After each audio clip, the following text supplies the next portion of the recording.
Forensic सायन्सचा अभ्यासक्रम पहिले थोडक्यात सांगतो, अगदी शॉर्टकटमध्ये, सगळ्यांना माहिती आहे, बट तरी आपल्या ह्या सगळ्या रुटीन प्रोसेसचा भाग म्हणून आणि जे आपले मित्रमंडळ नवीन असतील त्यांच्यासाठी थोडंसं माहिती व्हावी सिलेबसची म्हणून.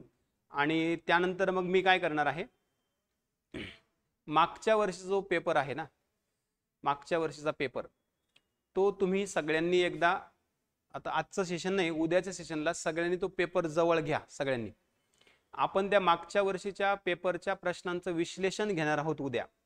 आज सिलेबस आणि याचं इंट्रोडक्शन, आणि उद्या पहिल्यांदा पहिलं काम आपण करणार मागच्या वर्षीच्या पेपरचं विश्लेषण, त्यातले कोणकोणत्या टॉपिकवर प्रश्न आलेत, काय काय प्रश्न आलेत, त्याच्यावर सविस्तर उद्या आपण ॲनालिसिस करणार आहोत आणि मग आपल्या अभ्यासाला सुरुवात करणार आहोत.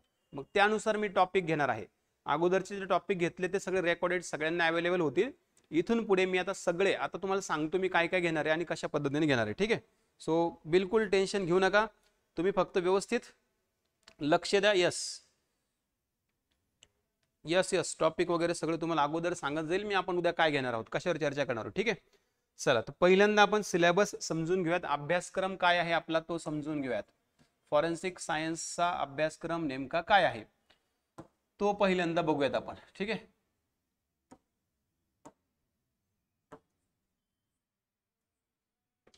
तर मित्रांनो, फॉरेन्सिक सायन्स मध्ये आपल्याला, म्हणजे मी तुम्हाला फक्त आता न्याय सहाय्यक विज्ञानाबद्दल बोलतोय. न्याय सहाय्यक विज्ञान, फॉरेन्सिक सायन्स. ठीक आहे, फॉरेन्सिक मेडिसिन बद्दल नंतर बोलूयात. फॉरेन्सिक मेडिसिन वर नंतर, हे संपलं की त्याच्यावर पेपर मी ग्रुपला टाकतो. ज्यांच्याकडे पेपर नसेल त्यांना मी ग्रुपवर टाकतो. दिसत नाहीये का? अरे कोळी सर, दिसत नाही का तुम्हाला? तुम्ही एकदा रिफ्रेश करून घ्या. परत पे करावं लागेल का, म्हणजे मला माहित नाही ते बॅच नंबर 5चं. तुम्ही एकदा कदम सरांना विचारा, ते सांगतील तुम्हाला. ठीक आहे, दिसतंय ना? नाही ते मल्लिकार्जुन कोळी सरांनी मेसेज टाकला, दिसत नाही म्हणून काहीच. ठीक आहे, शो यस, आन्सर की पण टाकतो. दिसतंय ना? Yes yes, okay okay okay okay. हो, नोट्स पण पाठवतो. नोट्स टाकले तशा ग्रुपवर परत एकदा शेअर करतो मी. ठीक आहे, फॉरेन्सिक सायन्स मध्ये काय आहे, फॉरेन्सिक सायन्स जे आहे आपल्याला, फॉरेन्सिक सायन्स याच्यावर नेमके कोणकोणत्या घटकांची तयारी आपल्याला करायची ते थोडंसं आता डिस्कस करणार आहे मी. फॉरेन्सिक सायन्स मध्ये, न्यायसहाय्यक विज्ञानामध्ये, याच्यामध्ये सगळ्यात जास्त प्रश्न येणारा टॉपिक आहे मित्रांनो, सगळ्यात जास्त प्रश्न येणारा टॉपिक तो म्हणजे फिंगरप्रिंट्स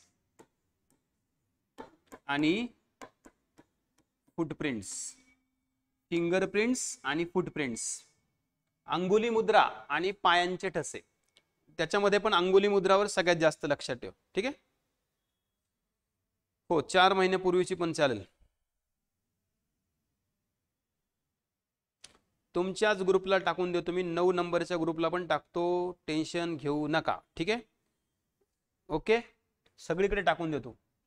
तुम्ही फक्त आता लक्ष द्या व्यवस्थित आता माझ्याकडे. आता मध्ये डिस्टर्ब करू नका बाकीचे प्रश्न विचारून, आपण शेवटच्या 5 मिनिटात करूयात ते सगळं. ठीक आहे, आता ऑलरेडी वेळ झाला आज खूप, सगळे बॅचेस सोडायला वगैरे, कारण आज पहिलाच दिवस होता आपला आणि बॅचेस भरपूर आहेत आता आपल्या. ठीक आहे, जवळपास 6-7 बॅचेस आहेत लाईव्ह. तर फिंगरप्रिंट्स आणि फुटप्रिंट्स हे सगळ्यात पहिला महत्त्वाचा टॉपिक, याच्यावर सगळ्यात जास्त प्रश्न येतात. त्यानंतर मग दुसरा महत्त्वाचा टॉपिक आहे अग्निशस्त्रे आणि स्फोटके. अग्निशस्त्रे आणि स्फोटके म्हणजे फायर आर्म्स आणि एक्सप्लोजिव्स, दुसरा महत्त्वाचा टॉपिक आहे. फायर आर्म्स आणि एक्सप्लोजिव्स दुसरा महत्त्वाचा टॉपिक कशातला, फॉरेन्सिक सायन्सचा, लक्षात ठेवा. ठीक आहे, फॉरेन्सिक सायन्सचा. ठीक आहे, न्याय सहाय्यक विज्ञानाचा, न्याय सहाय्यक विज्ञानानंतर आपण मग फॉरेन्सिक मेडिसिन बघूयात. न्याय वैद्यक शास्त्राचे टॉपिक नंतर सांगतो, सायबरचे टॉपिक नंतर सांगतो. ठीक आहे, तर ह्या सगळे, हे दुसरा टॉपिक.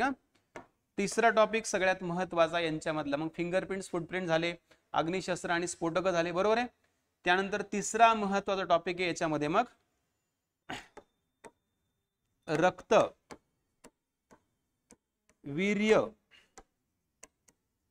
खांब, लघवी, धागे, तंतू, धागे आणि तंतू एकच म्हटलं तरी चालतं, इत्यादी. यांच्या सगळ्यांचं परीक्षण कसं करतात, यांच्या सगळ्यांच्या परीक्षणासाठी कोणकोणते उपकरणं किंवा कोणकोणते साहित्य वापरतात, कोणकोणते केमिकल्स वापरतात, कळलेत ना, कोणकोणत्या किट वापरतात, यांच्या सगळ्यांवर सुद्धा प्रश्न येतात आपल्याला फॉरेन्सिक सायन्स मध्ये. कळलंय?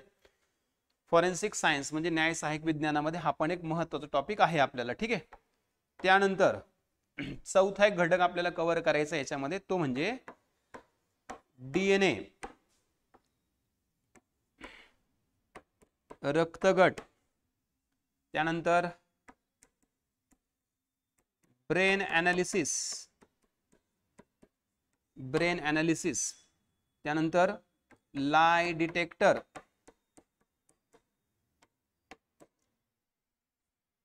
व्हॉइस ॲनालिसिस, आवाज परीक्षण इत्यादी. हा पण एक महत्त्वाचा टॉपिक आहे. याच्यावरही एखाद दुसरा प्रश्न येऊ शकतो, येऊन गेलेले त्याच्या अगोदर सुद्धा. ठीक आहे. मी तुम्हाला अगदी सुटसुटीत सिलेबस सांगतोय, अगदी सुटसुटीत. तुम्ही पण हे सगळे मुद्दे नोंद करून घ्या, हे सगळे याच पद्धतीने अभ्यास करा, हे सगळ्या गोष्टी लक्षात ठेवा. ठीक आहे. आणि या व्यतिरिक्त मग पाचवा एक टॉपिक आपण ऍड करूयात. पाचवा टॉपिक ऍड करूयात, इकडे लिहितो मी. पाचवा एक टॉपिक इकडे लिहितोय बघा, पाचवा टॉपिक इकडे लिहितोय. तो म्हणजे विविध प्रकारचे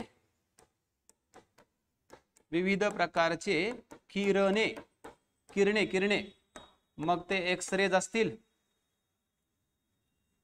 क्ष किरण असतील, अवरक्त असतील, नाही का, एक्सरेज असतील, अवरक्त किरण असतील, नाहीतर अतिनील असतील, यांचा काय उपयोग होतो किंवा यांचा काय रोल आहे. एक्सरेज, इन्फ्रारेड रेज आणि अल्ट्रा व्हायलेट रेज. समजलं का? सांगा पटकन. फॉरेन्सिक सायन्स मध्ये एवढे सगळे मुद्दे महत्वाचे आहेत. क्लिअर झालं करे? सांगा पटकन. आणखी पण आहेत मित्रांनो, याच्या व्यतिरिक्त पण आणखी आहे टॉपिक, पण मी तुम्हाला काय सांगतोय कळलं तुम्हाला? मी तुम्हाला ते टॉपिक सांगतोय जे तुम्हाला करायचेच आहे. मग तुम्ही फॉरेन्सिक सायन्स लॅबोरेटरीचा पण अभ्यास करणार आहात त्याच्या व्यतिरिक्त. म्हणजे आपण फॉरेन्सिक सायन्स लॅबोरेटरी पण पाहणार आहोत आपण, याच्यासोबत आपण इन्व्हेस्टिगेशन पण पाहणार आहोत, याच्यासोबत आपण पंचनामा पण शिकणार आहोत. पण आता पंचनामा तुम्हाला तिकडे पण होईल ना, पंचनामा तुम्हाला लॉ मध्ये पण शिकवतील चंद्रा सर. मी फक्त तुम्हाला ओव्हरलुक करून देईल पंचनामाचे प्रकार वगैरे, त्याच्याशी संबंधित महत्वाचे कलम किंवा महत्वाचे गोष्टी. पण इन्व्हेस्टिगेशन जे आहे, तपास जे आहे, हा पण एक खूप महत्वाचा मुद्दा आहे ना आपल्याला अभ्यासाला. तो पण एक टॉपिक आपल्याला करायचा, लक्षात ठेवा. मग 5 टॉपिक कळलेत का तुम्हाला? सहावा टॉपिक असणार आहे तपास, इन्व्हेस्टिगेशन आणि भौतिक दुवे. इन्व्हेस्टिगेशन आणि फिजिकल एव्हिडन्सेस. मग ह्या तपास आणि भौतिक दुव्याची पॅकिंग कशी करतात, लेबलिंग कशी करतात आणि त्याची पाठवणी कशी करतात, याच्यावर एक प्रश्न सेपरेट, स्वतंत्र, कारण हा आपल्याला अभ्यासक्रमामध्ये सेपरेट घटक दिलाय, लक्षात ठेवा. कुठला? तपास आणि भौतिक दुवे हा आपल्याला अभ्यासक्रमामध्ये सेपरेट कंटेंट दिलाय आयोगाने, सेपरेट. म्हणजे याच्यावर एक तरी प्रश्न येणारच. कसा येणार? सरळ येणार, वाकडा तिकडे येणार, सांगता येत नाही. ठीक आहे. आणि सातवा आणि शेवटचा घटक बघा, फॉरेन्सिक सायन्सशी संबंधित, याच्यावर सेपरेट प्रश्न आहे, लक्षात ठेवा. कुठलं माहिती आहे? Scientific aids to crime investigation. आता बरेच जण मला फोन करून मेसेज करून विचारतात, कारण बऱ्याच जणांच्या डोक्यामध्ये काही सो कॉल्ड लोकांनी खूप भीती घालून दिली आहे आणि खूप छोट्या मुद्द्यांचा खूप इश्यू बाऊ केलाय, लक्षात ठेवा. कळलंय? ज्यांना MPSC मध्ये शिकवण्याचा जरी एखाद्या विषयातले एक्सपर्ट असतील माहित, त्याने काही एवढा विशेष फरक पडत नाही. पण ज्यांनी 2-2, 3-3 वर्ष पाहिलेत MPSC मध्ये शिकवण्यात, ते पण परीक्षा दिलेली नाहीत, ते सांगतायत तुम्हाला. मी असेल, शिंदे सर असेल, कदम सर असतील, पुंगळे सर असतील, आम्ही मागच्या 12-13 वर्षापासून एमपीएससीत शिकवतोय, 13 वर्षापासून जनरल एमपीएससी पण आणि तुम्हाला पण 2016 पासून, त्याच्या अगोदर पण. आणि एक्झाम पण दिल्यात स्वतः एमपीएससीचे पेपर पण पाहतो, दरवर्षीचे पेपर पाहतो, प्रत्येक एक्झामचे त्याचं अनालिसिस पण करतो. त्यामुळे बाऊ करायचं नाही कुठल्या गोष्टीचा, आपल्यात जेवढी क्षमता आहे तेवढा अभ्यास करायचा बस, बाकी काहीच नाही. आपल्याला जिथे समजत नाही, खूप डोकं लावून पण समजत नाही, ते सोडून द्यायचं आणि जे समजतंय जे करू शकतोय त्याच्यावर जास्त भर द्यायचा. पॉझिटिव्ह गोष्टीमध्ये वाढवायचं, भर द्यायची. निगेटिव्ह गोष्टीकडे लक्ष देऊन जे होतच नाही आपली एनर्जी कमी नाही करायची, नाही तर रिझल्ट जातो मग, लक्षात ठेवा. ठीक आहे, जे येऊ शकतं जे येतंय त्याच्यावर जास्त भर द्यायचा. ठीक आहे. Yes, scientific aids to crime investigation, बरेच जण याचा बाऊ करून टाकलाय आणि बरेच जण मला विचारता फोन करून मेसेज करून, सर तुम्ही हे पण शिकवणार का? आता मित्रांनो मला तुम्ही सांगा, तुमच्यापैकी बऱ्याच जणांनी माझे मागच्या वर्षी पण क्लास केलेत, बऱ्याच जणांनी ह्या वर्षीच्या पण बॅचेसमध्ये अर्ध्याच्या वर सिलेबस माझ्याकडे शिकलेले आहात. मला सांगा, आपण आता रिसेंट मागच्या 2 महिन्यापूर्वीच्या बॅचमध्ये मी तुम्हाला एक नवीन जी किट आलेली आहे इन्व्हेस्टिगेशनसाठी ती शिकवली. अरे जेव्हा क्राईम इन्व्हेस्टिगेशन सुरू होतं तेव्हापासून सगळ्या प्रकारचे पुरावे गोळा करण्यासाठी, मग ते फिंगरप्रिंटसाठी आपलं पॉलिरे मशीन असेल किंवा ओमनी असेल किंवा मग ते सिल्वर नायट्रेट प्रोसेस असेल, आयोडीन फ्युमिंग प्रोसेस असेल, हे सगळं काय आहे रे? हे सगळं काय आहे? ब्लड चेक करणं असेल, युरिन चेक करणं असेल, वीर्य चेक करणं असेल, याच्या चाचणी, हे काय सगळं? अरे ह्या सगळ्या काय आहेत? शास्त्रीय पद्धती आहेत इन्व्हेस्टिगेशनसाठी. म्हणजे हा टॉपिक काही वेगळा सेपरेट शिकवायचा नाहीये, याच्यातले घटक काय असे वेगळे काढून शिकवायचे नाही बाजूला. लक्षात ठेवा, जेव्हा जेव्हा आपण इन्व्हेस्टिगेशन शिकणार याच्यामध्ये हे सगळं येणार, लक्षात ठेवा. कळलं ना? याच्यामध्ये सगळं येणार. मग सायंटिफिक एड्स, सायंटिफिक म्हणजे काय? वैज्ञानिक किंवा शास्त्रीय. एड्स म्हणजे ते एड्स नावाचा रोग नाही, लक्षात ठेवा. सायंटिफिक एड्स, एड्स म्हणजे पद्धती किंवा उपकरणे कशासाठी रे? क्राईम इन्व्हेस्टिगेशन म्हणजे गुन्हे तपास. आता मला सांगा तुम्ही घटनास्थळावर जेव्हा एव्हिडन्सेस गोळा करतात, पुरावे गोळा करतात आणि त्याला तपासणीसाठी पाठवतात, मग काय काय पुरावे असतात? रक्त असू शकतं, वीर्य असू शकतं, लघवी असू शकते, घाम असू शकतो, तंतू असू शकतात, धातू असू शकतात, त्यानंतर नळ्या असू शकतात, कागद असू शकतात, कागदपत्र, त्यानंतर ठसे असू शकतात, पायांचे, हाताचे वगैरे वगैरे, अदृश्य ठसे पण असू शकतात, त्यानंतर सिगारेट बिड्या पण असू शकतात, बंदुकीची गोळी पण असू शकते, एखादा टीन किंवा पत्रा पण असू शकतो, लोखंडी रॉड पण असू शकतो, टायरचे मार्क पण असू शकतात, माती पण असू शकते, धूळ पण असू शकते किंवा धूर पण असू शकतो, आग पण असू शकते किंवा राख पण असू शकतं. अरे मी असं लिस्ट करत बसलो तर पूर्ण 2-3 पेज भरावं लागतील मला. कळलं ना? मग आता मला सांगा, हे वेगवेगळ्या टॉपिक मध्ये येतं ना आपल्याला हे सगळं, बरोबर आहे की नाही? हे सगळं आपल्याला वेगवेगळ्या टॉपिक मध्ये येतंय सगळं आपल्याला. कळलं ना? मग हे सगळे पुरावे किंवा यातले जे महत्वाचे आहेत ते तपासावेच लागतात ना. मग तपासायचे, जमा करायचे, तपासायचे म्हणजे काय करायचं? ते तर अशा काही गावरान पद्धतीने काही उचलत नाही, तपासत नाहीत, जमा करत नाहीत. सगळ्या जेवढ्या पद्धती आहेत पुरावे गोळा करण्यापासून, पॅकिंग करण्यापासून, पाठवण्यापर्यंत, तिथे त्याचं प्रयोगशाळेत तपासणे, सगळ्या पद्धती वैज्ञानिकच आहे. आणि जे सिलेबसला आहे ते सगळं वैज्ञानिकच आहे. विषयाचं नाव काय? न्याय सहाय्यक विज्ञान, फॉरेन्सिक सायन्स. सायन्स म्हटलं की सगळं वैज्ञानिकच. इथे कुठं काय नॉर्मल फिजिकल किंवा नॉन सायंटिफिक काय आहे? काहीच नाही, लक्षात ठेवा. त्यामुळे त्याचा बाऊ करायची गरज नाही, फक्त ते सगळं व्यवस्थित स्टेप बाय स्टेप समजून घ्यायचं आपल्याला. ठीक आहे. तर हा झाला कुठला सिलेबस? फॉरेन्सिक सायन्सचा. न्याय सहाय्यक विज्ञानाचे हे झाले सगळे महत्वाचे घटक. लक्षात आले सगळ्यांच्या? पहिलं फिंगरप्रिंट्स, फुटप्रिंट्सवर भर द्यायचा सगळ्यात जास्त. त्यानंतर अग्निशस्त्र, स्फोटके, हे 2 टॉपिक तर सगळ्यात हिट लिस्टवर ठेवायचे. त्यानंतर रक्त, वीर्य, घाम, लघवी, धागे, त्यानंतर डीएनए, रक्तगट, ब्रेन अनालिसिस, या सगळ्या टेस्ट. त्यानंतर हे वेगवेगळ्या प्रकारचे किरण, एक्सरेज, त्यानंतर अवरक्त म्हणजे इन्फ्रारेड आणि अल्ट्राव्हायलेट म्हणजे अतिनील किरण. आणि त्यानंतर एक सगळ्यात महत्वाचा टॉपिक अजून कुठला? तपास आणि भौतिक दुवे, त्याचे पॅकिंग, लेबलिंग आणि पाठवणे. आणि दुसरा एक महत्वाचा टॉपिक त्यालाच अनुसरून आहे हा. हे दोन्ही सारखेच आहेत, एकच येते, हे वेगळं शिकायची गरज नाही आपल्याला. कळलं ना? आणि यातला अर्धा अभ्यास तर कुठे होऊन जातो? फिंगरप्रिंट मध्ये होऊन जातो. अर्धा अभ्यास अदृश्य ठसे जमा करण्याच्या बऱ्याचशा पद्धती तिकडे पण आहे, नाही का? यस. क्राईमवर डिपेंड आहे. यस यस, ठीक आहे. क्राईमवर डिपेंड आहे. कुठले पुरावे असणार हे सगळं जे आपण लिहिलंय कॉमन लिहिलंय एकत्र. ठीक आहे, चला समजलंय. हे झालं फॉरेन्सिक सायन्स. दुसरा महत्वाचा पार्ट आहे आपला फॉरेन्सिक मेडिसिन. याच्यावर जास्त प्रश्न आहे. फॉरेन्सिक सायन्स पेक्षा याच्यावर जास्त प्रश्न आहे. फॉरेन्सिक सायन्स पेक्षा न्याय वैद्यक शास्त्रावर जास्त प्रश्न आहे रे. न्याय वैद्यक शास्त्र यावर जास्त प्रश्न आहेत. हे मोस्ट इम्पॉर्टंट आहे, लक्षात ठेवा. हे जास्त इम्पॉर्टंट आहे. याचा सिलेबस पण खूप जास्त आहे. फॉरेन्सिक मेडिसिन मध्ये तसे बरेच घटक आहेत. एमपीएच्या नवीन नोट्स जर आपण बघितलं तर त्याचा जर आधार घेतला तर त्याचा पण विचार केला तर बरेच घटक आहेत त्याच्यामध्ये. पण त्यातले मी तुम्हाला आता सांगणार सगळ्यात महत्त्वाचे घटक कुठले, सगळ्यात जास्त प्रश्न कशावर येऊन गेलेत आतापर्यंत ते आपल्याला समजून घ्यायचे.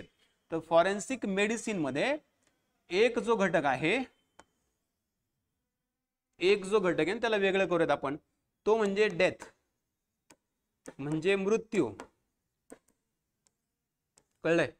मग ह्या मृत्यू मध्ये बऱ्याचशा गोष्टी आहेत ज्या आपल्याला शिकाव्या लागतात. मग कुठला काय काय गोष्टी शिकाव्या लागतात आपल्याला, याच्यामध्ये आपल्याला अभ्यास करावा लागतो. मृत्यूचे प्रकार काय असतात, कळलंय. मृत्यूच्या प्रकारामध्ये मग तर हा सगळ्यात महत्वाचा प्रकार आला कुठला, श्वसनावरोध, ऍस्फिक्शियल डेथ. मागच्या वेळेस आला होता ना तो प्रश्न, माहितीये ना, मगिंग आला होता ना प्रश्न, मगिंग बँडोला वगैरे ते. ठीक आहे. मग मृत्यूचे प्रकार, त्यानंतर मृत्यूनंतर शरीरात होणारे बदल. मृत्यूनंतर शरीरात होणारे बदल, काय काय चेंजेस होतात याचा पण अभ्यास करावा लागतो आपल्याला. त्यानंतर मग शवविच्छेदन, पोस्टमॉर्टम, याच्यावर पण प्रश्न होता मागच्या वर्षी एक, शवविच्छेदनावर पण. ठीक आहे. सो हे तीन महत्वाचे घटक आहे डेथच्या बाबतीमध्ये, मृत्यूच्या बाबतीमध्ये. ठीक आहे. आणि दुसरा महत्वाचा प्रकार आहे मग इथे न्यायसहाय्यक वैद्यक शास्त्रामध्ये, न्याय वैद्यक शास्त्रामध्ये, फॉरेन्सिक मेडिसिन मध्ये इतर घटक जे आहेत ते पण खूप महत्वाचे आहेत, लक्षात ठेवा. कुठले कुठले रे, तर याच्यामध्ये तर मग सगळ्यात महत्वाचा श्वसनावरोध. श्वसनावरोध म्हणजे ऍस्फिक्सिया. ठीक आहे. याचा सेपरेट अभ्यास आहे, ऍस्फिक्सियाचे प्रकार, श्वसनावरोधाचे प्रकार. त्यानंतर मग दुसरा प्रकार आहे विष. सामान्यपणे आत्महत्या करण्यासाठी वापरले जाणारे विष. पॉइझन, वेगवेगळ्या प्रकारच्या पॉइझनचा अभ्यास करायचा आहे. त्यानंतर तिसरा महत्वाचा प्रकार आहे जखमांचे प्रकार. कळलंय. जखमांचे प्रकार, अपघाती जखमा त्यात आता नवीन एक ऍड झाले. आणखी एक बाईट मार्क, चावण्याच्या जखमा नवीन ऍड झाले एमपीच्या नोट्स मध्ये. कळलं. जुन्या तर आहेच आपल्या, त्या भाजणे, खरचटणे, पोळणे वगैरे त्या तर आहेच, कापणे वगैरे. पण नवीन ऍड झालंय कुठलं, अपघाताच्या जखमा नवीन ऍड झाले, थोडं अपडेट केलं आयोगाने एमपीच्या नोट्स मध्ये. आणि बाईट मार्क्स म्हणजे चावण्याच्या खुणा पण नवीन ऍड झाल्या. ठीक आहे. सो जखमा आणि त्याचे प्रकार. ठीक आहे. त्यानंतर मग जखमा आणि त्याच्या प्रकारानंतर श्वसनावरोध, विषाचे प्रकार, जखमा आणि त्याचे प्रकार. आणि या व्यतिरिक्त मग आणखी आता इतर घटकांमध्ये जर विचार केला आपण न्याय वैद्यक शास्त्रामध्ये एवढे घटक, हे तीन घटक महत्वाचे आहेत, लक्षात ठेवा. याच्याशी निगडीत मग आणखी एक आहे, आणखी रेप समजा, म्हणजे बलात्कार. ठीक आहे. पण हा जनरल टॉपिक आहे, हा टॉपिक वाचून पण कव्हर होऊन जातो, असं काही स्पेसिफिक शिकवलंच पाहिजे असं काही गरजेचं नाही. यस. ऑर्फिला साहेब. यस. स्मॉदरिंग, ड्राउनिंग. Yes, correct. ठीक आहे. स्मॉदरिंग, ड्राउनिंग, करेक्ट. ठीक आहे. चलो, समजलंय. हे काय झालं, हे झालं मेडिसिन. मेडिसिन जास्त इम्पॉर्टंट आहे कारण मेडिसिनवर जास्त प्रश्न विचारले जातात. ठीक आहे. पण मित्रांनो तुम्हाला अजून एक सांगतो, आणखी एक महत्त्वाचा मुद्दा सांगतो. हा घटक खूप महत्वाचा आहे कारण मागच्या वर्षी याच्यावर जास्त प्रश्न होते. आणि याच्यावरचे प्रश्न जे आहे ना, हे प्रश्न आयोग काय करतं, फॉरेन्सिक सायन्सला संबंधित विचारतं, फॉरेन्सिक मेडिसिनला संबंधित पण विचारतं. पंचनाम्यावरचे प्रश्न म्हणजे केस इकडची घेतं आणि प्रश्न पंचनाम्यावर विचारतं, लक्षात ठेव. घटक इकडचं घेतं, प्रश्न तिकडचं विचारतं. कळलंय. समजलं का, सांगा पटकन. यस. जे नवीन आहे ते तर घेणारच आपण, काहीच प्रॉब्लेम नाही, काहीच विषय नाही. ठीक आहे. चला, समजलं का, सगळ्यांना सांगा बरं पटकन. हे कळले. न्याय वैद्यक शास्त्र कळलं. न्याय वैद्यक शास्त्रानंतर मग आपल्याला जसं की आता सिलेबस मध्ये दिलंय, काय दिलंय, scientific aids to crime investigation दिलंय ना आपल्याला. तर मग मित्रांनो scientific aids to crime investigation मध्ये म्हणजे गुन्हे तपासामध्ये वैज्ञानिक साधनं कुठले कुठले वापरतात, गुन्हे तपासामध्ये वैज्ञानिक साधने कुठले कुठले वापरतात असं आपल्याला दिलंय अभ्यासक्रमामध्ये. हा एकच शब्द आहे पण हा खूप महत्वाचा आहे. याच्यामध्ये मग आपल्याला आणखी संगणकाशी संबंधित जे गुन्हे आहेत ज्यांना आपण सायबर क्राईम म्हणतो, कळलंय ते, आणि मग याच्याशी निगडीत वेगवेगळे उपकरणे, ऍटलिस्ट त्यांच्याशी संबंधित फक्त महत्वाच्या संज्ञा जरी बघितल्या तरी पुरे. महत्वाच्या संज्ञा, महत्वाचे नावं जरी पाहिले तरी बरेत. कळत ना, महत्वाची नावं त्या सायबर क्राईमशी संबंधित. आपल्याला तसा तो डिटेल कायदा बिदा नाहीये, पण आपल्याला थोडंसं नॉलेज त्याचं पाहिजे, कारण आपल्याला काय दिले शब्द काय वापरला लागेल, scientific aids to crime investigation. मग scientific aids to crime investigation मध्ये सायबर क्राईमशी संबंधित पण येतील, जे आपल्याला अभ्यास करावा लागेल. इनफॅक्ट याच्याशी संबंधित सगळ्यात महत्वाच्या संस्था आपल्याला अभ्यासाव्या लागतील. कुठल्या, तर याची सगळ्यात महत्वाची संस्था कुठली आहे, NCRB, national crime record bureau, राष्ट्रीय गुन्हे नोंद प्रणाली किंवा संस्था, national crime record bureau, national crime record bureau NCRB, त्याचा पण अभ्यास करावा लागेल. मग NCRB अंतर्गत ते येतात भरपूर नोटीस फिटीस, त्याचा पण अभ्यास करावा लागेल. नोटिसेस, वेगवेगळ्या प्रकारच्या नोटिसेस, प्रश्न येऊ शकतो. रेड कॉर्नर नोटीस काय, ब्ल्यू कॉर्नर नोटीस काय, पर्पल कॉर्नर नोटीस काय, येलो कॉर्नर नोटीस काय, ऑरेंज कॉर्नर नोटीस काय, नाही का, ब्लॅक कॉर्नर नोटीस काय, वगैरे वगैरे वगैरे. ठीक आहे, या सगळ्या गोष्टी आहेत बघा अभ्यासाला आपल्याला. ठीक आहे, चला क्लिअर झालं मित्रांनो. चला सुरू करूयात मग आपण आता. थोडक्यात आपण पहिल्यांदा बघूयात फॉरेन्सिक सायन्स या न्याय सहाय्यक विज्ञानाची थोडक्यात ओळख करूयात. आता पहिल्यांदा ओळख, सिलेबस मी तुम्हाला थोडक्यात सांगितला, टॉपिकचे नाव मी तुम्हाला मुद्दाम सांगितले, कारण मग तुम्हाला अभ्यास करताना हे सगळे टॉपिक डोक्यात ठेवून अभ्यास करायचे, एवढं सगळं आपल्याला कव्हर करायचं आहे. मी तरी त्यातले मेनच सांगितले, अजून बरेच आहेत लिंबू टिंबू टॉपिक छोटे मोठे जोडले तर भरपूर ऍड होतात त्याच्यामध्ये, लक्षात ठेवा. ठीक आहे, यस, वेगवेगळ्या प्रकारच्या कॉर्नर नोटिसा. ठीक आहे, न्याय सहाय्यक विज्ञानाची सुरुवात करूयात. थोडंसं बेसिक घेऊयात, म्हणजे आपले जे नवीन मित्रमंडळ आहे त्यांना थोडंसं सोपं जाईल. मित्रांनो, साधारणपणे 16व्या शतकाची गोष्ट असेल.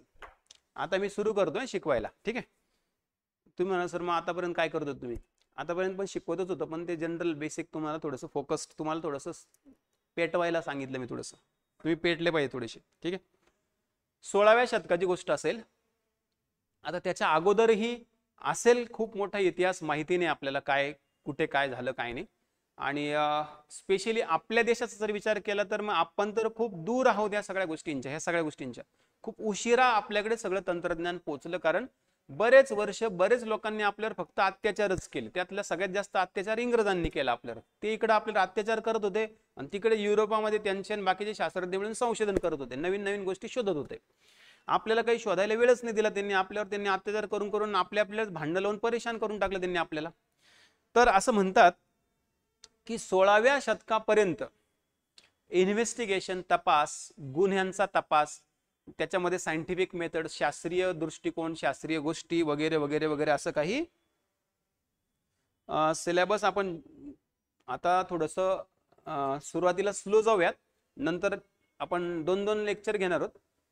2 महिन्यांमध्ये 2.5 महिन्यांमध्ये कंप्लीट करूयात. आणि जर परीक्षा लवकर आली तर मग आपण आणखी जास्त वेळ घेऊयात. टेन्शन घेऊ नका, सगळं कंप्लीट करून देतो तुम्हाला, कारण याच्या अगोदर पण केलंय कंप्लीट. आता हे तुमची काही बॅच, माझी शिकवण्याची पहिलीच बॅच नाही, याच्या अगोदर मी तुमच्या जवळपास 7-8 बॅचेस शिकवलेल्या आहेत 2016 पासूनच्या. ठीक आहे, तर टेन्शन घेऊ नका, करून टाकू आपण कंप्लीट.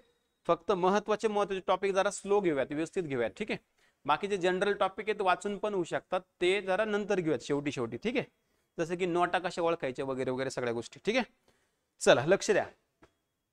चलनी नोटा, खोट्या नोटा कशा ओळखायच्या. ठीक आहे, तर मग 16व्या शतकापर्यंत तर काहीच नव्हतं, लक्षात ठेवा, काहीच नाही. आणि मित्रांनो, 16व्या शतकापर्यंत गुन्ह्यांचं प्रमाण पण कमी होतं. झालं तर युद्ध व्हायचे देशांमध्ये, डायरेक्टच खेळच खालास, काही कोण चौकशीन कायचं काय काहीच नाही. लोकांमध्ये मग थोडेसे कसं व्हायला लागलं, तंटे व्हायला लागले, वाद व्हायला लागले, आयदर जमिनीवरून व्हायला लागले किंवा मग त्यांचं काही असेल देवाणघेवाण, काही व्यवहार झाले असेल त्याच्यावरून व्हायला लागले, शेतीवरून वगैरे किंवा इतर गोष्टीवरून.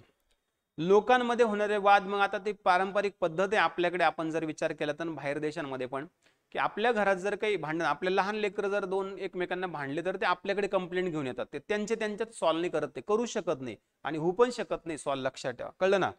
त्यांनी किती जरी सॉल्व्ह करण्याचा प्रयत्न केला ते अजून वाढणारच, मग ते आपल्याला येऊन सांगतात, पप्पा यांनी असं केलं, पप्पा तिने तसं केलं, ह्याने असं केलं वगैरे वगैरे. मग आपण काय करतो, आपण त्या दोघांचं म्हणणं ऐकून घेतो, बरोबर आहे. आणि जर समजा आपण बायस्ड नसलो म्हणजे कुणाच्या तरी एकाच्याच बाजूने जर नसलो, समजा आपण दोघांचं म्हणणं ऐकून घेऊन जो चुकीचा असेल त्याला बोलतो आपण. काही काही लोक बायस्ड असतात, कळलं ना, ते मुलगा मुलगी वाले, डिफरन्स वाले. काहींना मुलगा म्हणजे मेरे घर का चिरागन खूप मोठा, मग मुलगी म्हणजे काहीच नाही, मग मुलाचंच ऐकून घ्यायचं, लाड करायचे आणि मुलीला फटके द्यायचे, असे पण काही जण असतात. हा, मी फक्त माझं मत सांगतोय, असतात म्हणतात, असू शकतात, तुम्ही आहात असं नाही सांगत, मी जनरल बोलतोय, ठीक आहे. मग काय करायचे लोक, वाद झाला की घरातल्या मोठ्या लोकांकडे, परंतु वाद जर मोठ्या स्वरूपाचा असेल, कळे ना, वाद जर मोठ्या स्वरूपाचा असेल आणि घरातल्या मोठ्याच लोकांचा असेल तर मग, किंवा गावातल्या दोन घरांमधला वाद असेल, दोन वाड्यांमधला वाद असेल तर मग अशा वेळेस काय झालं, ते गावातल्या एका सगळ्यात सिनियर मोस्ट, सगळ्यात वैचारिक पातळी चांगला असलेला, ज्याचं सगळं ऐकत असतील त्याच्याकडे घेऊन जायला लागले. त्यातूनच पंचायत बिंचायत झालं ना सुरू, सगळा कार्यक्रम. मग तिथे एक व्यक्ती सगळ्यांचं म्हणणं ऐकून घेणार, साक्षी पुरावे, कोणाला काय माहिती त्याच्याबद्दल, खरं काय खोटं काय, शहानिशा करणार, आणि मग जो दोषी असेल त्याला काय वाटेवर शिक्षा. मग समजा खूपच काही त्यांनी केलं असेल, कांड काहीतरी मोठा, तर त्याला मग गाव निकाली, म्हणजे त्याला गावातून बाहेर काढून देणार वगैरे वगैरे, किंवा मग एका घरातच ठेवणार, त्यांनी बाहेर यायचं नाही, इकडे जायचं नाही, तिकडे जायचं नाही वगैरे वगैरे, असे प्रकार पहिले होते, कळले ना. कालांतराने जसं काळ बदलत गेला तस तसं गुन्ह्यांचं प्रमाण वाढत गेलं, लोकांची जी प्रवृत्ती होती ती गुन्हेगारी स्वरूपाकडे जास्त वळायला लागली, आणि गुन्हेगारी स्वरूपाकडे लोकांची प्रवृत्ती वळायला लागली, लोक गुन्हे करायला लागले, सर्रास चोरी करायला लागले, लुटमार करायला लागले, खून करायला लागले, रेप करायला लागले, आणि सही सलामत गायब सगळे. काहीच कोणी पाहिलं तर ठीक आहे, पकडला तर ठीक आहे, नाहीतर गेला तो कुठे, तो जिकडे गेला तिकडेच गेला. प्रमाण कमी असल्यामुळे, लोकांची तेवढी तीव्रता पण नसल्यामुळे तेव्हा त्याला एवढं काही महत्व दिलं जात नव्हतं. पण दिवसेंदिवस हे सगळं प्रमाण वाढायला लागलं, म्हणून ही सगळी सिस्टीम तयार झाली. कुठली सिस्टीम तयार झाली, तर सिस्टीम तयार झाली, मग क्राईम वाढत गेले, तर त्याचं आलं इन्व्हेस्टिगेशन. म्हणजे गुन्हे जसे वाढत गेले तसं मग त्याचा सुरू झाला तपास. पण तपास जो आहे, इन्व्हेस्टिगेशन जे आहे, ते असंच वरवरचं टाइमपास, रफ मेर नको. मग तपास पाहिजे सायंटिफिकच, परफेक्टच, म्हणजे वैज्ञानिक किंवा शास्त्रीय दृष्टिकोनातूनच झाला पाहिजे तपास. मग इन्व्हेस्टिगेशन झालं की मग लागतील एव्हिडन्सेस, आणि मग सगळ्यात शेवटी होईल कन्व्हिक्शन, म्हणजे पुरावे, आणि पुराव्याच्या आधारे मग काय होईल रे, पुरावे जर मिळाले भक्कम व्यवस्थित तर त्याच्या आधारे होईल गुन्हे निश्चिती, कळलंय. आणि या सगळ्यासाठी म्हणजे क्राईम घडल्यानंतर इन्व्हेस्टिगेशनसाठी, एव्हिडन्सेस स्टडी करण्यासाठी, पुरावे अभ्यासण्यासाठी आणि कन्व्हिक्शन करण्यासाठी सिस्टीम ठरली, सिस्टीम. त्यालाच आपण काय म्हणतो माहिती आहे, त्या सिस्टीमला म्हणतो फोरम. काय म्हणतो, फोरम ठरला एक फोरम, कळलंय. आणि त्या फोरमलाच ग्रीक भाषेमध्ये नाव पडलं फॉरेन्सिस. आणि या फॉरेन्सिस शब्दावरूनच आपला शब्द तयार झाला फॉरेन्सिक, आणि शास्त्र असल्यामुळे मग त्याला म्हटलं गेलं फॉरेन्सिक सायन्स, न्याय सहाय्यक विज्ञान. कळलं का, सांगा पटकन. क्लिअर झालं, ओके, समजलं. मग आपण याच्यामध्ये सगळ्यात महत्वाचा रोल इथे प्ले करतो, इन्व्हेस्टिगेशन आणि एव्हिडन्सेस मध्ये. हा सगळ्यात महत्वाचा पार्ट आहे. गुन्हा घडल्यानंतर तपास आणि पुरावे हा सगळ्यात महत्वाचा पार्ट कोणाचा असतो, हा पार्ट असतो इन्व्हेस्टिगेशन करणाऱ्या अधिकाऱ्याचा, इन्व्हेस्टिगेटिंग ऑफिसरचा हा सगळ्यात महत्वाचा पार्ट असतो. तपासी अधिकाऱ्याचा रोल आहे हा.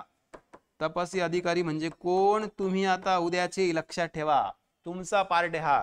तुम्हाला हे एव्हिडन्सेस कलेक्ट करून, पुरावे बिरावे सगळं खात्री करून, ते तुम्हाला जेव्हा खात्री होईल की याच्या आधारे 100% गुन्हा सिद्ध होऊ शकतो, गुन्हेगाराला आरोपीला शिक्षा होऊ शकते, तरच तुम्हाला ते कन्व्हिक्शन साठी कुठे रे, कोर्टमध्ये, न्यायालयामध्ये, माननीय न्यायालयासमोर तुम्हाला सादर करावे लागतात. न्यायालयात ते जर त्यांना पटले तर मग गुन्हा सिद्ध होतो. लक्षात ठेवा, त्याला कन्व्हिक्शन म्हणायचं. कळलं का? मग सुरुवातीला तपासामध्ये सायंटिफिक मेथड, सायंटिफिक व्ह्यू म्हणजे वैज्ञानिक पद्धती, वैज्ञानिक दृष्टिकोन काहीच नव्हतं तपासी अधिकाऱ्याला. म्हणजे काय, घटनास्थळावर गेले, एखादी घटना घडली, गुन्हा घडला, तिथं जर डोळ्यांनी सगळं जर चित्र दिसलं तर त्याचं मत काय व्हायचं, हा काहीच नाही इकडे, आता गुन्हेगार तर काही सोडून नाही गेले, संपलं. परंतु जेव्हा गुन्ह्याचं प्रमाण वाढायला लागलं तेव्हा हे आपल्यासारख्या लोकांना, म्हणजे तुमच्यासारख्या लोकांना एक चॅलेंज निर्माण झालं. अरे आपण काय कामाचे, मग आपण एवढं आता ह्या पोलीस दलामध्ये आलो, प्रशिक्षण घेतलं, आपलं काम आहे की क्राईम रेट कमी करायचा, गुन्हेगाराला आळा बसवायचा, गुन्हेगारावर दहशत निर्माण करायची, त्याला शिक्षा द्यायची. पण हे गुन्हेगार जर एवढे शातीर व्हायला लागले, एवढे शहाणे व्हायला लागले, काहीच पुरावा जर ठेवायला नाही लागलेत, याचा अर्थ आपण कुठेतरी कमी पडतोय, ते हुशार झालेत आपल्यापेक्षा. मग जेव्हा क्राईम कन्व्हिक्शन रेट खूप कमी व्हायला लागला आणि गुन्ह्याचं प्रमाण वाढायला लागलं, तेव्हा याच्यातले एरर्स, ड्रॉबॅक्स, त्रुटी शोधण्यात आल्या.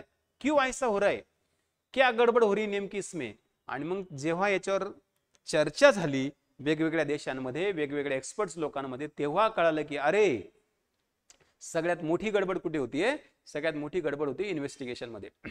इन्व्हेस्टिगेशन जर प्रॉपर झालं, तपास जर प्रॉपर झाला, कळलं ना, म्हणजे एका छोट्याशा धाग्यापासून, एखाद्या छोट्याशा पुरापासून जर थोडंसं मोठं त्याचं स्वरूप जर बनवलं, त्याला जर कन्फर्म केलं, कळलं ना, म्हणजे बात का बतंगड बनाना जसं आपण म्हणतो ना, तसा प्रकार जर केला, प्रॉपरली एक त्याची चेन जर तयार केली सगळी पुराव्यांची आणि सगळं व्हेरीफाय करून घेतले, तर मग गुन्हा सिद्ध होऊ शकतो. मग त्यासाठी लागणार वेगवेगळे उपकरणं, त्यासाठी लागणार वेगवेगळं पद्धतीचं शिक्षण. मग सगळं शिक्षण, सगळ्या गोष्टी ज्या आहेत, या सगळ्या गोष्टी तुम्हाला मग ट्रेनिंग स्वरूपात मिळायला लागल्या. लक्षात ठेवा. कळलंय का? आणि मग तिथून जन्म झाला आपल्या फॉरेन्सिक सायन्सचा. म्हणजे मित्रांनो, इन्व्हेस्टिगेशन मधून जर फॉरेन्सिक सायन्स जर आपण बाजूला काढलं, फॉरेन्सिकची टीम जर बाजूला काढली, फॉरेन्सिक सायन्स आणि फॉरेन्सिक सायन्स मधल्या सगळ्या टेक्निक जर बाजूला काढल्या, तर आज सुद्धा, आज घडीला सुद्धा कन्व्हिक्शन रेट जो आहे ना, तो एकदम डाऊन होऊन जाईल. लक्षात ठेवा. कालच संसदेमध्ये ते 4 लोक घुसले होते, त्यांनी ते कॅन्डल विंडल, ते स्मोक बॉम्ब वगैरे तिकडे रिलीज केले होते नाही का. तिथे लगेच कुणाला बोललं, फॉरेन्सिक टीम आली, फॉरेन्सिक व्हॅन घेऊन, त्यांनी जे सॅम्पल होते मार्क केले, एव्हिडन्स तिथे नाव टाकलं वगैरे, दिनांक टाकली वगैरे, सॅम्पल कलेक्ट केले त्याचे आणि टेस्टिंगला नेले की कशाचं आहे नेमकं. तिथे स्मोक बॉम्ब होते, स्मोक बॉम्ब, धुराचे बॉम्ब होते ते, ना, जसं की इतिहासामध्ये घडलं होतं ना, भगतसिंग राजगुरू वगैरे त्यांनी असं केलं होतं, असेंब्लीत बॉम्ब फेकले वगैरे असं. त्यांनी त्या टाईपचं थोडंसं ट्रेलर करण्याचा प्रयत्न केला. ते काय आहे नेमकं, कशासाठी केलं, त्याच्याबद्दल आता आणखी येईल सगळं सविस्तर. ठीक आहे, त्यांनी काय उद्देशाने केलं, कसं ठरवलं वगैरे वगैरे सगळ्या गोष्टी. ठीक आहे. सो ते स्मोक बॉम्ब कशाचे बनतात माहिती ना तुम्हाला सगळ्यांना. स्मोक बॉम्ब, धुराचे बॉम्ब जे आहे ते बनतात फॉस्फरस पासून. कशापासून बनतात? फॉस्फरस पासून.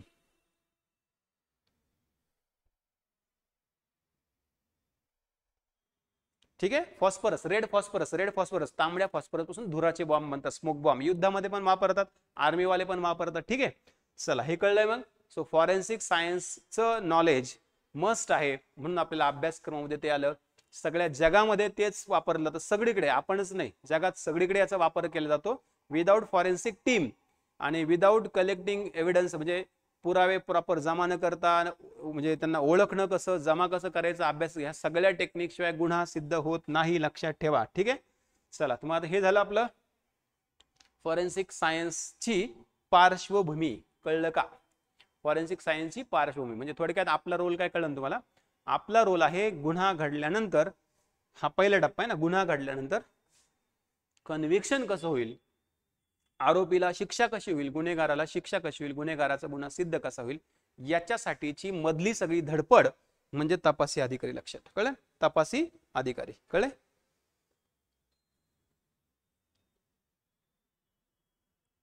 यस. ठीक आहे, यस.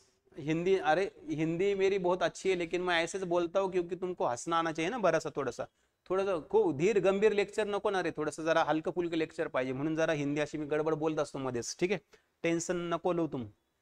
चला तर मग आता तुम्हाला थोडंसं जनरल नॉलेज मी तुम्हाला सांगितलं. आता आपण थोडंसं जाणार आहोत काय घडलं होतं नेमकं 16व्या शतकात, म्हणजे कुठली घटना कारणीभूत ठरली, कशासाठी, क्राईम इन्व्हेस्टिगेशनसाठी, गुन्ह्याच्या तपासासाठी कुठली घटना कारणीभूत ठरली. फॉस्फरसचे प्रकार आहेत दोन महत्वाचे.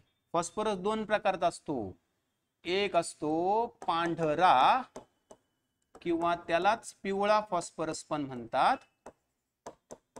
पांढरा किंवा पिवळा फॉस्फरस हा एक प्रकार असतो. ऍक्च्युली पांढराच असतो, सूर्यप्रकाशामुळे पिवळा दिसतो. आणि दुसरा एक महत्वाचा प्रकार असतो तो म्हणजे तांबडा फॉस्फरस, रेड फॉस्फरस. ठीक आहे. पिवळा फॉस्फरस जो आहे तो विषारी असतो.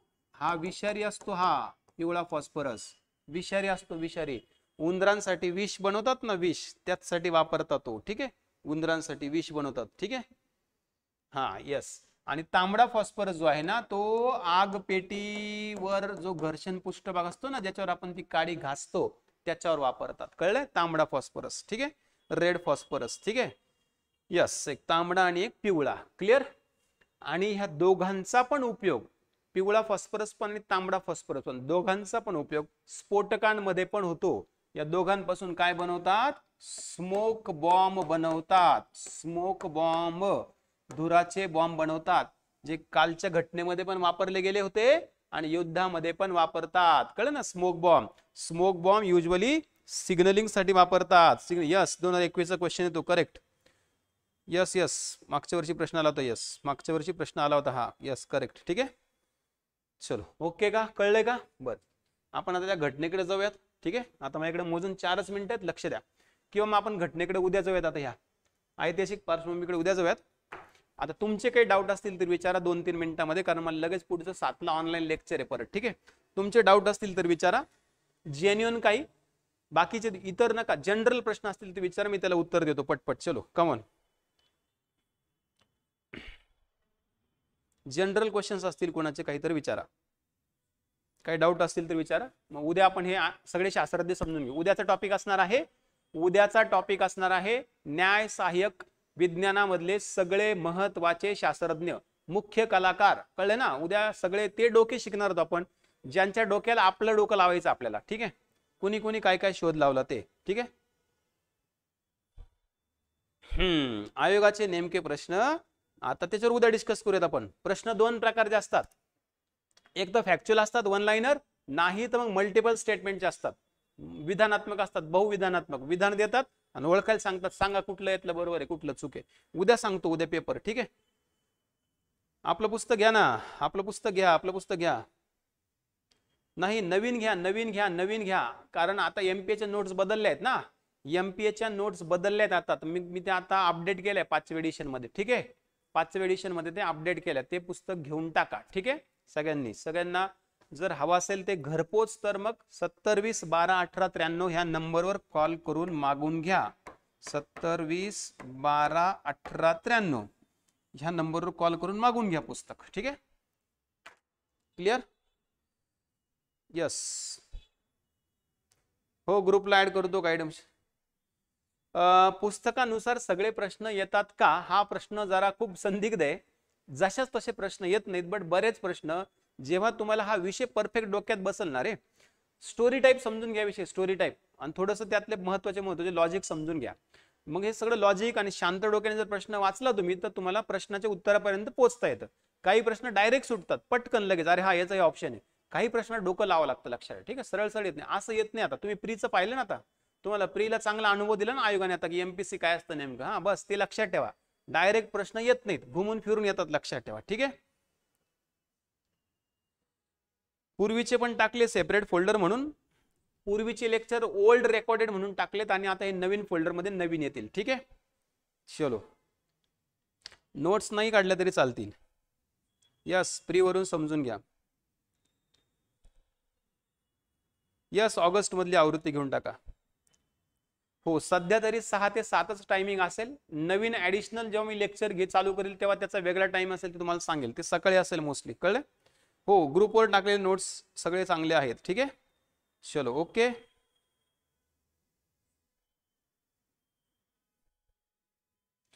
कंपल्सरी नाही आहे सुहास सर, कंपल्सरी नाही. तुम्ही त्या नोट्समधून जरी अभ्यास केला तरी चालतो, असं काहीच कंपल्सरी नाही. ज्याची त्याची प्रत्येकाची स्ट्रॅटेजी, असं काही कंपल्सरी नाही आहे. ठीक आहे, कोणी कोणी पुस्तक घेऊन पण अभ्यासच नाही केला तर काय उपयोग सांगा बरं. ठीक आहे, यस ग्रुपला सांग तुम्ही ऍड करायला. Yes yes yes. हे लेक्चर तुम्हाला परत किती वेळा पाहता येतात, दिवसभर बघत बसा. उद्या आता संध्याकाळी 6 पर्यंत आपले लेक्चर रेकॉर्डेड मध्ये येऊन जाईल. कंटेंट मध्ये चेक करायचं, कंटेंट मध्ये रेकॉर्डेड मध्ये. ठीक आहे, येऊन जाईल तिकडे. ठीक आहे, 3-4 दिवस मिळतील. 3-4 दिवसात, 3 ते 4 दिवस लागतं पुस्तक तुम्ही ऑर्डर केल्यानंतर. ठीक आहे, 3 ते 4 दिवस मिनिमम. Yes yes yes. नाही, आता पॉलिटीचं लेक्चर आहे, आता राज्यघटनेचं लेक्चर आहे. राज्यघटनेचं कदम सरांचं लेक्चर आहे आता. ठीक आहे, चलो ओके. 5वी एडिशन घेऊन टाका, 5वी एडिशन. ठीक आहे, 5वी एडिशन घेऊन टाका, 5वी. ठीक आहे, चलो आता बाकीचं सगळं उद्या बोलूयात, आणि नाहीतर ग्रुपवर बोलूयात. आता थांबूयात, मला लेक्चर आहे परत. Thank you very much, good night and जय हिंद.